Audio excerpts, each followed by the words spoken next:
Bonsoir, merci une fois de plus de nous retrouver ce soir pour échanger autour de deux petites questions d'actualité, notamment celle qui est en train de circuler dans les réseaux sociaux et que certains confrères ont récupéré pour relayer sur les honoraires des avocats de la République. On sait et on peut se rappeler qu'à l'époque, Chibangu Kalala, avocat de la République démocratique du Congo, dans l'affaire qu'il a opposée à l'Ouganda, avait réclamé 2 millions de dollars américains. Jean-Claude Muyambo Kiassa, bâtonnier de Lubumbashi, ancien bâtonnier de Lubumbashi, avocat de son État, il n'a jamais badiné en termes d'honoraires. Et même l'avocat Eberandé, il n'a jamais blagué en termes d'honoraires.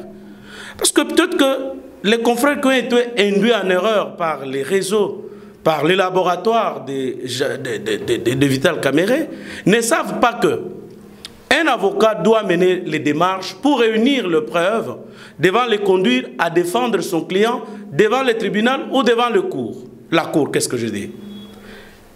Ça, c'est connu. Le carburant, les photocopies, aller à certains endroits, les risques que l'on prend. Par exemple, dans ces procès où on a connu la mort d'un juge. Et là, on vient d'avoir une autre mort à la Cour de cassation.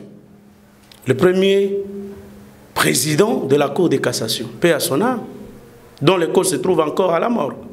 Donc vous comprenez, tout ça, ça demande les moyens. Et ce qui a été donné par rapport à une défense de la République pour des millions de dollars américains qui doivent se négocier en termes de pourcentage, c'est peu, c'est insuffisant. Et pourquoi, après avoir abruti les avocats qui ont même manqué quoi dire devant le tribunal pénal, on peut se réduire davantage jusqu'à abrutir aussi la presse? Non, monsieur.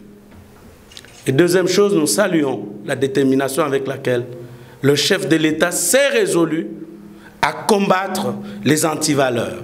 Dans son discours, il a dit oui aux réformes, mais pas ces réformes-là qui viennent détruire les fondamentaux de la République. Ces réformes-là qui viennent détruire l'indépendance de la justice.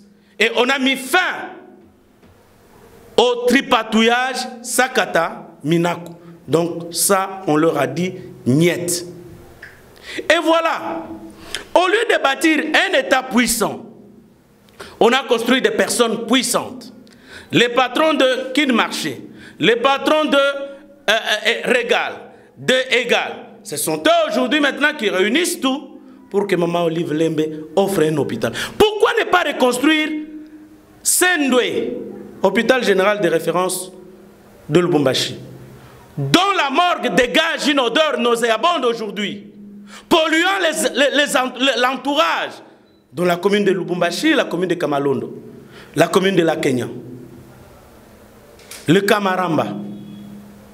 À un moment donné, si tout cet argent que l'on dépense pour organiser des campagnes médiatiques exagérées, on pouvait réhabiliter Mama Emo, on pouvait réhabiliter l'hôpital général de Kitambo.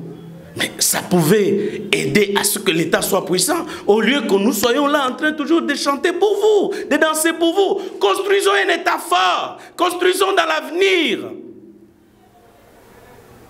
Cette campagne, d'ailleurs la Bible dit, quand la main gauche donne, la main droite ne doit pas savoir.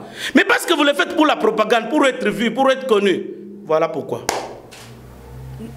Nous saluons et je déconseille Maman Denise de suivre le même exemple. Il faudrait poser des actions qui visent,